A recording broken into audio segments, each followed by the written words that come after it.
What is up, you guys? So today I'm coming at you with a kind of different video. I feel like I haven't really done a sit down video in a long time that's gonna be something that's gonna like actually help you guys or be kind of like a pep talk. So as you can tell by the title of this video, this is for a lot of my beginners at the gym, specifically female but targeted at male too. I've had a lot of you guys recently subscribe to the channel. Again, I always get messages, comments, etc. of that world, and you guys are usually asking kind of like how to get started in the gym, how to get the confidence to stay in the gym, how to keep it going, and I feel like there's no better time to film this than right now because it is the new year and I know a bunch of people are going to be using this as their New Year's resolution to get started in the gym. So I want to kind of give you guys some of the things that I did or some of the things that I wish I had done to keep myself in the gym, because I'm sure a lot of you guys have seen those memes where it's like January 1st, all these people are in the gym, and then it's like a couple months later and there's nobody there because a lot of people end up stopping. And I don't think that that comes from being lazy. I think that it comes from being nervous or being scared or not really having the proper confidence when, you know, you go to the gym. So as usual, I'm just winging this. I'm just gonna go based off of what I'm feeling and thinking in this moment. I never really pre-plan this stuff because it just seems less like natural to me. So, okay, here we go. Sorry, Odie's gonna cry a little bit. I think he misses his father.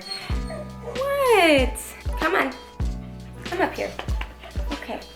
How about you just hang out with me? All right, so the first thing that I would say is extremely important when you first start going to the gym is to get some sort of a workout partner with you, whether it is a new friend that wants to get into lifting as well, or it's somebody who's super experienced in lifting, or it's just, I said a new friend, it doesn't have to be a new friend, but just somebody that's either a beginner or an expert. And the reason I'm not being too specific on whether they're experienced or not is because in general, finding a workout partner can be very, very hard. Somebody who's willing to go with you at the same gym time and has the same workout schedule and all that stuff. As a beginner, that stuff is pretty important, at least it was for me. I was lucky enough to have experienced friends to lift with when I first started going to the gym, and hopefully you know some people or you make friends with people that are experienced and they can kind of help you and guide you through your workout. But if you have to work with somebody who's beginner, it can be nice because that first time that you approach the barbell or like a rack or some sort of machine or equipment that you've never used, you guys can kind of be there to laugh together when you don't exactly understand it, and then you can figure it out together and watch videos together, and it's just this very comfortable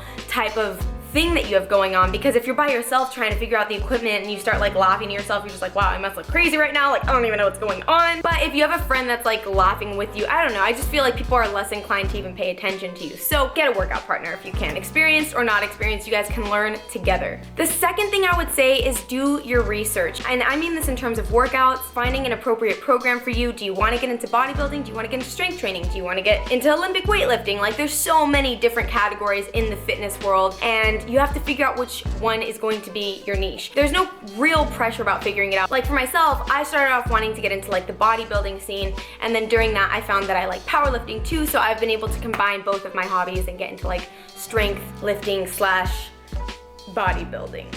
On top of that, a really big thing is avoiding injury, right? So you want to do your research on appropriate form, making sure that you're doing the right stuff as far as mobility goes, and just really trying to get a good base of knowledge when you get started in this, because the last thing you want to do, start going to the gym, and because you have horrible form, immediately get injured. That's just like the worst thing that could possibly happen, right? So make sure that you get that stuff down. Those are my two things so far. So okay, I know that I've said that you need to, you know, do your research and get a base of knowledge, but on top of that, my number 3 is that you're going to want to actually find a program to follow, because in my opinion, there's nothing worse, and this is something I did for the first like X amount of months that I was in the gym. I wasn't even following an actual program. I would just go with my friend, I'm like, what do you want me to do today? And they're like, back and buys, and I was like, all right, let's do it. But you don't really get to like prepare yourself, you don't get to like get all excited because you don't really know what you're gonna do. So it's nice to have some sort of workout. I don't care how cookie cutter it is, find something to get you started, because regardless, you're going to experience some form of gains because you're so new to this. You should, no matter what, with consistency, find some changes with your body. And as you continue to progress and learn more, you will start to find like who you want to train with or like how you want your training program to be. But it's super important to go into the gym with a plan of action, I guess. And I know a lot of girls who just go to the gym and are like, I'm just going today and I'm gonna hope that I could do a couple sets of bicep curls, lat pull down, and call it a day. No, get yourself on a program, get started, get serious, because there's no reason for you to continue on if you don't have anything to show your actual progression. 4, this is a mental thing, and specifically for the people who are going to have to start at the gym by yourself. Do not get in your head about what other people are thinking, because I promise you that is like the most toxic thing you can do to yourself, and it's gonna be hard. Of course, naturally at first you're gonna feel self-conscious and you're gonna feel like people are watching you, but realize everybody is there to work out. Nobody really cares at the end of the day if you had bad form or how many reps you did or the fact that you had to knock down the weight. Nobody cares about that. And I'd like to think in the past year, lifting has become so accepted that those guys looking at you and saying that like you don't belong in the gym or looking at you in a way that makes you feel like you don't belong in the gym, it's changed a lot. Like, guys have actually come to accept girls lifting weights a lot more. And if you're a guy watching this for advice, then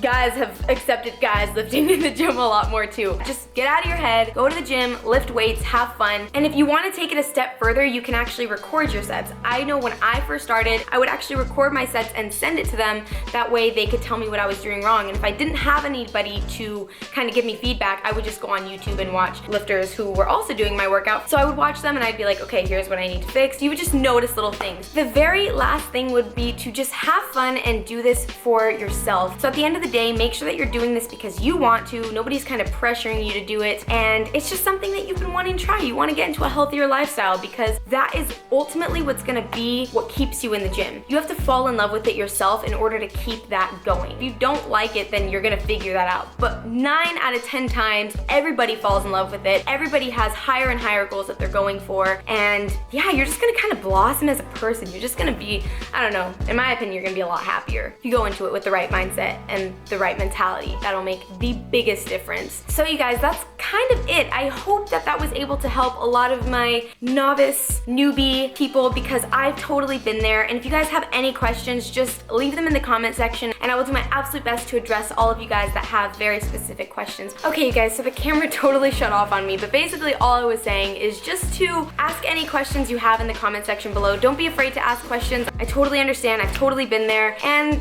that is going to be it for this video. I hope that it was able to help some of you guys. I know it was pretty broad, but I tried to make it as simple as possible for the people who are extremely new to this all. I hope that you enjoyed it. If you did, please be sure to like the video, and if you're not already subscribed, make sure you do that. I love you guys to absolute pieces, and I'll be seeing you guys in the next video. Peace.